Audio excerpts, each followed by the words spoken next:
पिछले कुछ दिनों से हमें ये इंटेलिजेंस आ रही थी कि पाकिस्तान की तंजीमें यहाँ उड़ी के अंदर इन्फिल्ट्रेशन करना चाहते हैं और उनका मुद्दा था यहाँ पे इन्फिल्ट्रेशन करके जम्मू एंड कश्मीर के अंदर जो शांति बहाल हो रखी है उसको और बारामूला उड़ी तहसील के अंदर कोई खलबली करना, किसी आईडी के तहत कोई एक बड़ा धमाका करना और एक टेररिस्ट ग्रुप को इन्फिल्ट्रेट करके यहाँ पीस को डिस्टेबलाइज करना।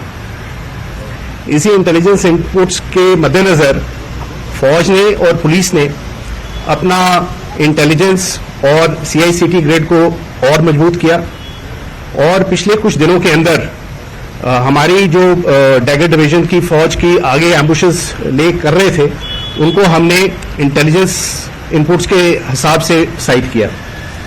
आज सुबह तकरीबन 6:40 पर बहुत बुरा मौसम था, बारिश पड़ रही थी और फॉग का माहौल था। हमारे यहाँ रुस्तम बटालियन के हथलंगा एरिया के अंदर एक जो एम्बुश साइटेड था उसने नोटिस किया कि 3 से 4 टेररिस्ट ये एलओसी क्रॉस करने की कोशिश कर रहे हैं हथलंगा नाला के नजदीक। इमीडिएटली कांटेक्ट एस्टैब्लिश किया गया।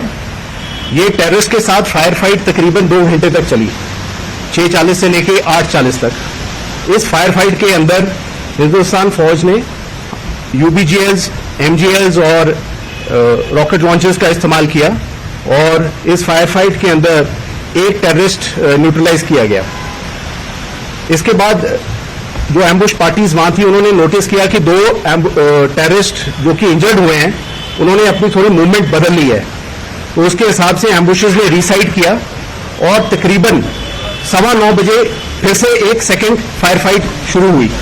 ये फायर फाइट तकरीबन आधे घंटे तक के लिए चली, जिसके अंदर की दूसरा टेररिस्ट भी न्यूट्रलाइज कर दिया गया। इसी दौरान तीसरा टेररिस्ट जो इंजर्ड हुआ था वो पाकिस्तान फौज की पोस्ट जो नजदीक में है उनके फायर सपोर्ट की मदद में उसने एक्सफिल्ट्रेट किया। इसमें यह चीज नोट करने की जरूरत है कि पाकिस्तान आर्मी की पोस्ट ने इस टेररिस्ट को एक्सफिल्ट्रेट करने के लिए फायर सपोर्ट दिया और हमारी तरफ फायर किया। फौज की जो पार्टीज इन्वॉल्व थी उन्होंने वहां क्वाडकॉप्टर भी फ्लाई किए।